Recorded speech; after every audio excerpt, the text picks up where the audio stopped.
What are you saying, guys? Welcome back to my channel. It's transfer deadline day. Arsenal versus Brighton at 12:30 tomorrow. There's so much to talk about. Let's get into it. No, I'm joking. It's not here we go. I'm not Fabrizio.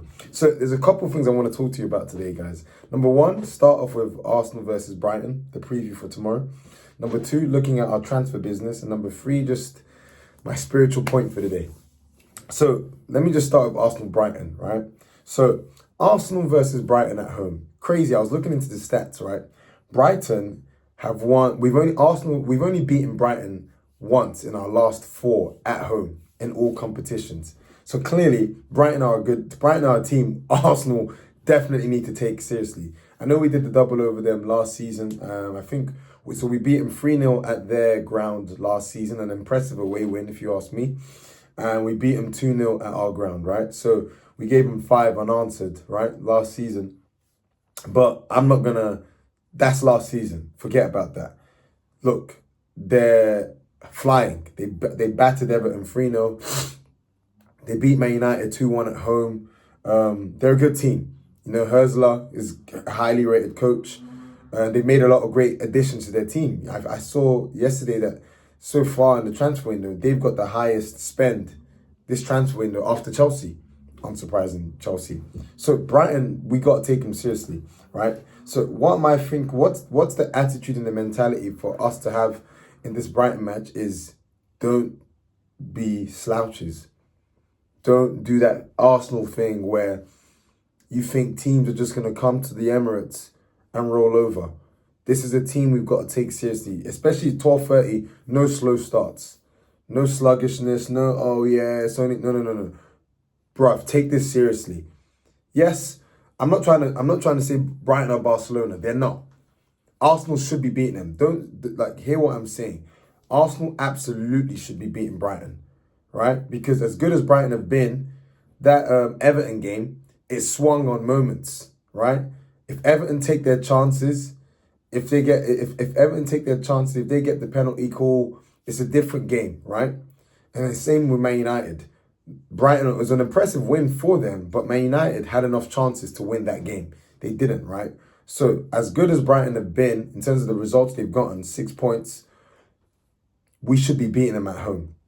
So I'm not trying to make Brighton Barcelona. Arsenal, absolutely. This should be seen as a 3-point job, you know? And this is not me being overconfident. We are a better team than them. We're playing at our ground. The team is nearly fully fit. It's inexplicable if we don't get the 3 points, right? And I think we will, right? In terms of dangers for Brighton, of course, they're wingers. Neto, Minter, you know, these are good players, you know. Welbeck as well, that guy Welbs. But I think the bonus for us is that their new signing got injured. O'Reilly, so he won't play. But Gilmore is an able deputy, if you ask me. So yeah, Brighton have got they've got what it takes to give Arsenal a stern test. But I think we should be beaten. I don't even want to spend too much time talking about them. Respectfully, we should be dominating them. And what I want to see is I just want to see us play a much faster tempo than we did against Villa. I expect that, to be honest, because the more I think about it, we were very, very slow in the build-up against Aston Villa. But one of the things that I think Aston Villa did well, I didn't get to touch on it because I didn't do a review of the match. Obviously, I told you guys we're going to win. Is that they really suffocated our midfield well. They did their best to disrupt passing opportunities for Timber and Partey. Every time Timber inverted into that midfield against Villa, their out of possession set up Villa. It was very defensive, which was a surprise, but it was really good. It stopped us. I wouldn't be surprised if Brighton do the same because that's what teams try and do now. And I also wouldn't be surprised if Brighton do what Aston Villa did, is where they tried to block off the passing lanes for our triangle.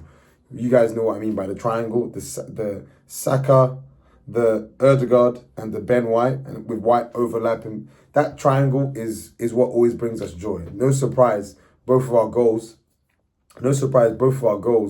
come from those areas. I know the second goal, even though Gabriel puts in a great pass over the top to Trossard and then he crosses it, it still comes, the telling assist still comes from Bukayo, that right side. So I wouldn't be surprised if Brighton try and do that. But I expect us to win. We just got to do what we did against Wolves. Fast tempo, come out the blocks, move to them. I can't see anything other than another 2-0 win. I think we beat them 2-0. I don't think they concede. I think our defence hates conceding goals. I think we win 2-0, just like against Wolves. Fast start. I just want to see us take our chances, be clinical. I expect to see the same team against Villa, except Trossard comes in for Martinelli. I think that has to be done. I would love to see Merino start. I would love to see him start, but I really don't see that happening. I'll be surprised if Arteta starts him. I think he should start. And you're probably asking, who should he start for? I would honestly, I would take out, I'd give Deckers a breather. Just try Partey, and because obviously Partey scored the last match against Villa. I'd bring in Merino, play him at 8, see what he does. But I don't think it'll happen. But I'm going 2-0. I think Arsenal should comfortably beat Brighton. I think we should dominate them, fast pace, move the ball quicker, just dominate them. We're a better team. So yeah, that's what I'll say on that. Now, transfer matters. I was surprised to get home to see, okay, Arsenal linked with Sterling, linked with Coman now. Obviously, it makes sense in it because people have been talking about how we're like this forward. We need, and we know we need a forward. Now, I've always been confident that I never really see us getting 2. I only think we're getting 1 forward, right? And if you had to ask me between Sterling and Coman, who do I pick? It's really a hard one because people will look at Raheem and colour him based on Chelsea. Like, yes, it's not been a great spell for Raheem Sterling, right? And he does a lot of dumb things on the pitch. Like, for example, where when he should pass, he tries to go for goal. And he got a lot of stick from Chelsea fans last season, right? But honestly, I mean, look at Havertz. That whole situation there is a complete mess. That's why you have to give credit to Cole Palmer. Balling out consistently, despite that mess of a team, right? But Sterling's a good player. And the thing is, he's a winger. He's someone, what I like about Sterling, he's not just an inside forward. He's also a winger. If he can take a man inside, he can take a man outside. Now, he's not as explosive as he used to be. Obviously, he's 29 now. But Premier League proven, he's a winner. He'll bring in a winning mentality to the team. There's a lot of reasons why we go for this player. And if Chelsea are making him available, maybe you can steal him in on a free. The only caveat I have is that I'm sick and tired. Yes, Havertz is working out, which is good. But I'm sick and tired of going to bargain shopping at Chelsea. I'm sick and tired of these TK Maxx deals at Chelsea. I'm sick of it. Even if it's a good player. I'm sick of having to go to this team for their hand-me-downs. Jorginho's been a good buy, fair. Havertz has been a good buy, but the idea, it just irritates me, right? And it's for that reason, I think I got to go with Coman, right? Because Coman is a winger. Like, he is exactly what we need. Someone who can get the ball, who's going to be a good deputy for Saka, or even push him, compete with him. Because Coman's a baller, he's a good player. But what I'm dying for is an actual winger. A winger who will take the ball inside and take the ball outside, right? Trossard, he's an inside forward, right? And he can pretty much play across the free. But he's most destructive, Trossard, in the box. Martinelli, I'm praying for him. He's working on his game. I believe in him, but this season's make or break for him. Saka, he's a winger. He'll beat his man, but we only have one of a Saka, right? And Saka's like Sterling. He's a hybrid of a winger and he's becoming an inside forward now, right? But Arsenal don't have pure wingers who will get the ball, take a man inside, take a man outside, take him back inside again, take him back outside again, and get a good delivery into the box, a good one. Right? So this is why I'm leaning more towards Coman. The only thing about Coman is his injury record. It's okay, great. We buy you and you got all of these qualities, but then you get injured and you're not available. Then we have to overuse the players. So it's a difficult one for me if I pick between the two. But honestly, I'd be willing to take a punt on Coman despite his injury record. Now, yeah, I would go Coman. But I totally understand why Arsenal are looking at Sterling. I ain't gonna look down on that Sterling deal other than the fact that it's a Chelsea hand-me-down. But I would prefer us to buy Kingsley Coman. I know the injury record, but I'd be willing to take that risk because he's a good player. He's a really good player, explosive player on his day. Still at a good age. Yeah, and he's destroyed us a couple times, so I'll take him. Now, in terms of other business, it's clear. It's clear what's going on with Arsenal. It's interesting because Ornstein confirmed something yesterday that I've been saying. I'm like, there must be a reason why we're moving the way we're moving. And it's PSR. He said, basically, we bought the Calafiori. We bought Calafiori, then we sold Smith Rowe, right? We now bought Marino. Now we've sold Eddie Nketiah. Hopefully that deal was done. And now shock horror.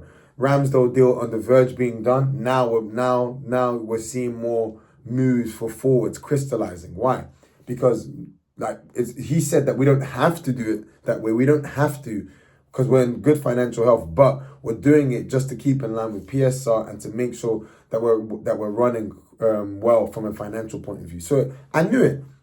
Like there must be a reason why things are slow. I don't think it's just Arsenal. I think it's many clubs. I just don't know how Chelsea get away with it. But this is why. And this is what people need to look at when they look at our window, because a lot of people want to jump to conclusions and judge the window and blah blah blah blah. Marino's a good signing. He's a good signing. Calafiori is a good signing, potentially great signing, right?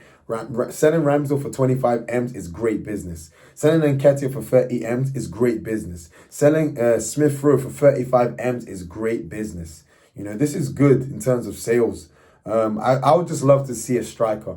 And Ivan Toney, I would love to see that. Like, I've been crying out for this guy. I would love an Ivan Toney. I don't care about attitude. He wants to go. Brentford are open to selling. Like, come on.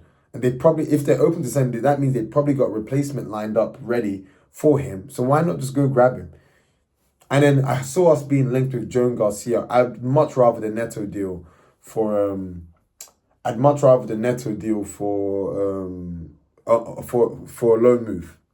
I'd much rather that, because as much as this Juan Garcia is highly rated, 23, like 7, are we like we just sold Ramsdale for 25 M's. Like, you're paying nearly 20 M's for a backup keeper. No.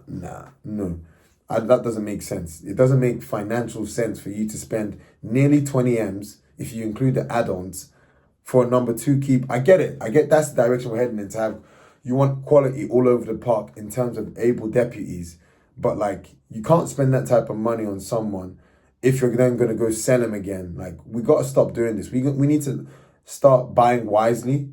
We need to just up our scouting game, buy people who we believe there's going to be promise, and then develop them. Because, like, you see Ramsdale now, we bought him for 30 M's. Yeah, 25 M's is good business, but you bought him for 30 M's, you gave him a new contract, and now you're selling him for 25 M's.